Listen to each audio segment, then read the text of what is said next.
Magandang araw sa ating lahat. Ako po si Krista K. Payos at ngayon ay isasalaysay ko sa inyo ang mga nakakatawang tradisyon na isinasagawa pa rin nating mga Pilipino sa kabila ng modernisasyon. Sa modernong konteksto ng Pilipinas, maraming nakatatawang tradisyon ang patuloy na isinasagawa na nagpapakita ng masayang pagkatao ng mga Pilipino.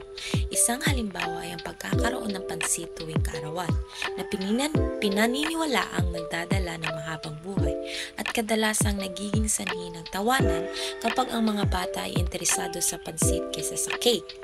Makikita rin ang ugali ng pag-uulam na chichirya na tila walang pahiya sa mga tao kahit sa mga formal na handaan na nagiging katatawanan sa mga salo-salo. Ang pagpapalakpak tuwing lumalapag ang eroplano ay isang masayang reaksyon na nagpapakita ng labis na saya habang ang mga tao ay nagkukwentuhan tungkol dito. Sa kabila ng init, may mga Pilipino pa rin nagsusuot ng jacket sa loob ng mall na kadalasang nagiging dahilan ng tawanan kapag ito ay nahuhulog.